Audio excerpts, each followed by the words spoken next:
We're joined now by John Carr, who's an internet safety expert and consultant to the government. So this report shows, I think, probably what we all suspected, which is youngsters are very tech savvy, but not necessarily internet safety aware savvy.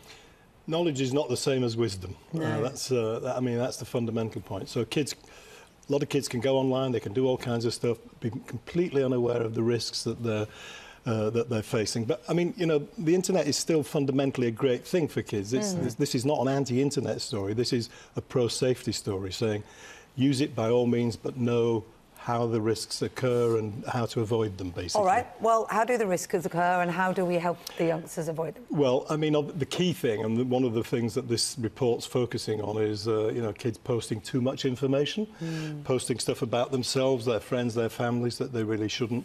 And kids need to know that, that can end up in a very bad place. But also the companies need to know. But John, what's too much information? Because if you're turning around to a 12-year-old or a 13-year-old who's got their Instagram account or their Twitter account, they've had an end-of-term party or something. What is too much?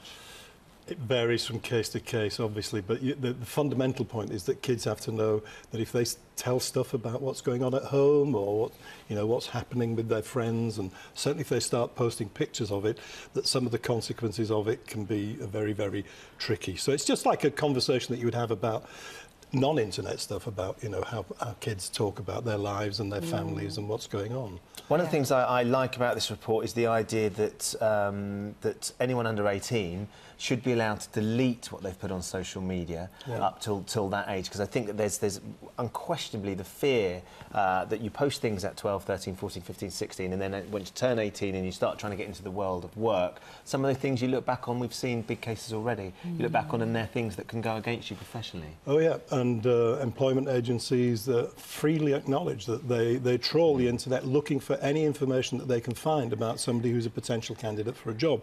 And as you say, that can have disastrous consequences. Even universities have been known to do stuff like that, although they've said they won't do it in the future, but it has happened.